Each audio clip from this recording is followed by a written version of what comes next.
when you look at immigration issues, and we were just hearing there from Kari about, of course, what happened in Cali yesterday, it goes back to Britain renegotiating, you know, their place within the EU. What do you think David Cameron will tell Angela Merkel today?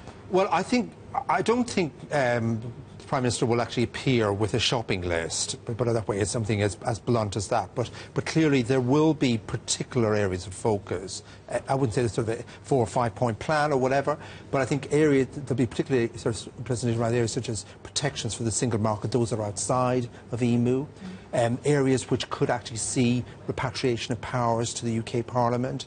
That could, again, include, as compass, welfare reforms. Now, the whole thing is that welfare reforms, apropos of EU citizens, is enormously controversial, particularly in relation to in-work benefits and restrictions there that could be seen as being discriminatory. And finally, you've got the possibility of treaty change, the ever-closer union concept, etc., under the Treaty of Rome. I think that's likely to be constructed around some form of protocol that would envisage it being accounted for in the next treaty negotiations later in the decade. But the area that is what is perceived as doable in the Commons in London vis-à-vis what is acceptable in Brussels and beyond. And clearly there is still an unknown gulf between that. There's still a gap. We will, I think, see more from Europe in terms of engagement now in coming months.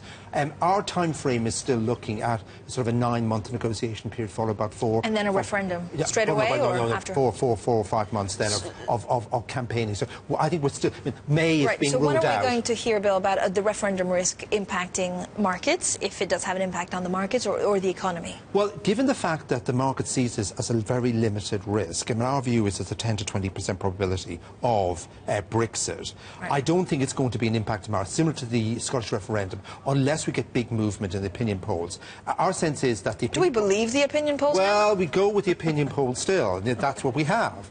And that's what's before of us. In other words, we've got our finger in the air.